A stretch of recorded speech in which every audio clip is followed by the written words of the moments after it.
Magandang araw po. Magandang araw po. Ito po, magkakain po ako nito. Ulam ko po ay yung buto-buto. Pray po muna tayo.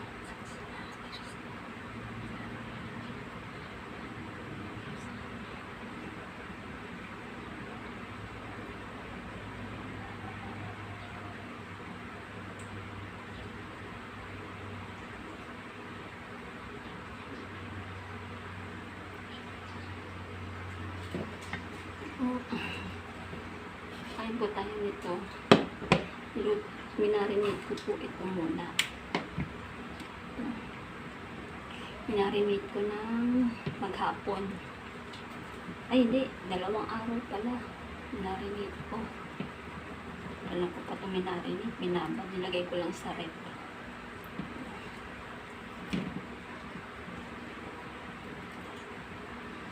Ito po, may toyo tayo. At suka. Toyo na may suka. Yun ang mga sibuyas at bawang.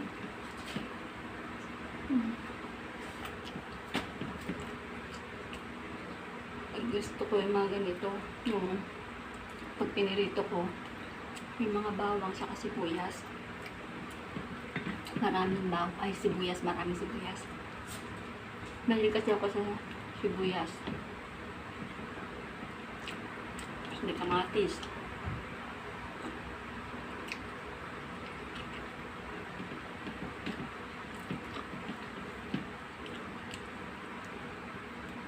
Nasanay ako sa mga sibuyas. Gusto ko may mga sibuyas, maraming sibuyas sa kamaanghang kasi nag-abroad ako.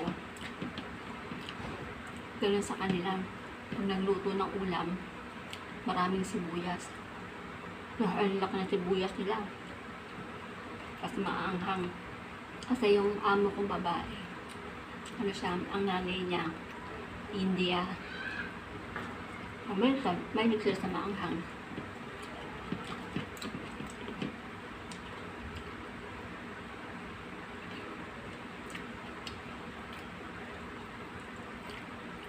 Dati nga siyempre pagdating ko noon, yung malis ako 2012, nag-upload ako. Pagdating ko doon, hindi ako siyempre sanay sa mga pagkain nila. Mga pagkain nila, hindi ako sanay. Yung mga maanghang nga. Tapos siyempre iba yung lasa. Hanggang sa nagtagal-tagal, nagustuhan ko na din. Nandun na ako. Pinandun niya ako eh. Pagkakain namin. Saglit lang. Nag-CR na ako. Kasi nga, hindi sanay parang mabilis maano yung kinain ko. Ayan, sabi ito. So yun na yung mabilis matunaw. Kasi nga maanghang, pero masarap yung mga pagkain nila. Pagkainan namin, mga ilang minuto lang ako. Pupunta na ako na CR. Nagatawanan ako ng mga kasamahan ko doon. Lalo na pag pupunta kami sa bahay ng nanay ng amo kong babae tuwing Biyernes.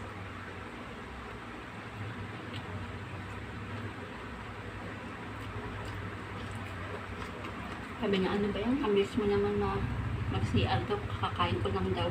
Lalabas ko na daw. Sabi ko ba? Kaya payat ako nun. Nag-abot ako, payat ako.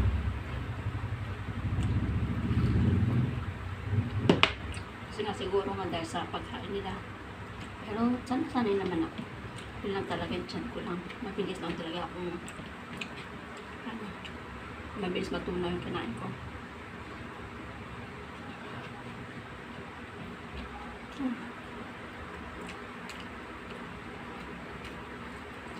Ito, binili ito ng asawa ko.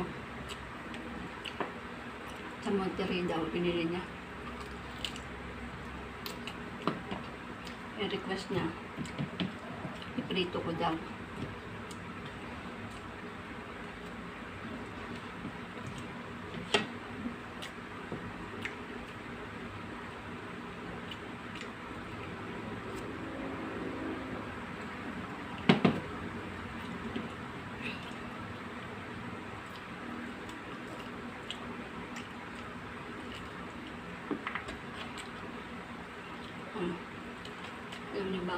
mag-abroad kayo,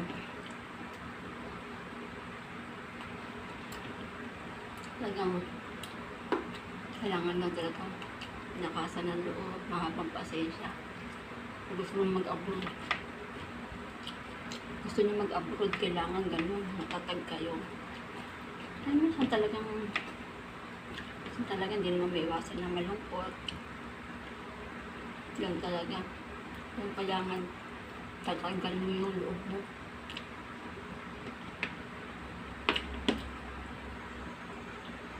Kasi pag ikaw ang nag-isip ka magpakamatay, ikaw ang talo.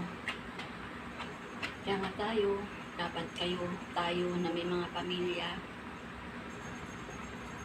na nasa abroad, huwag nyo lang ite-text na dahil lang sa pera. Yung bang, okay na ka ba mapapadala ng pera? Mga ganyan. I-text nyo lang siya na pag kailangan nyo lang ng pera. Dapat i-text nyo rin sila na kumusta na kayo dyan? Kumusta ka na dyan? Mag-ingat ka. Mag-ingat ka dyan lagi. Kumain ka ng maayos, ng pagbabaya sarili mo kasi doon sila humubit ng lakas ng loob sa inyo, sa ating mga pamilya. Kaya wag yung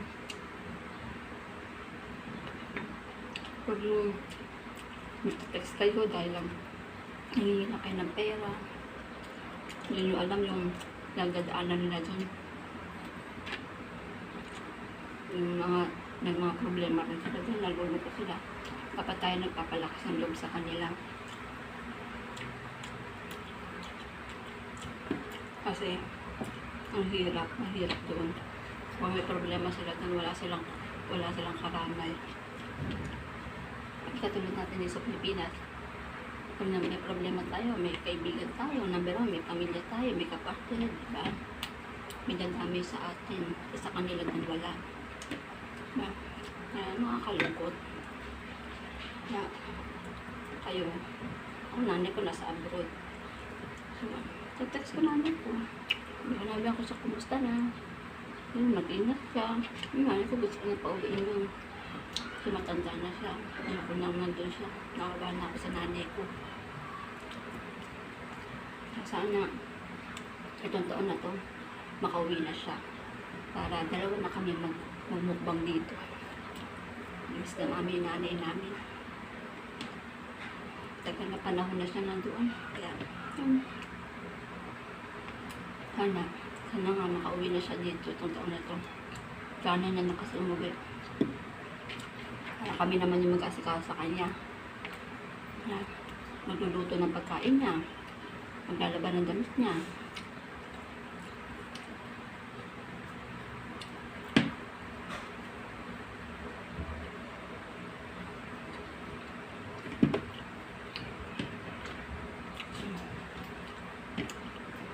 Salamat po ulit sa pakikinig. Kwento natin na maiksi lang. Maraming salamat at God bless po sa atin lahat. Sana wag po kayong magsawa panoorin itong mga ilang videos ko pa lang po. Supportahan niyo po ako. Maraming salamat po. God bless po. At next time po ulit. Bye-bye.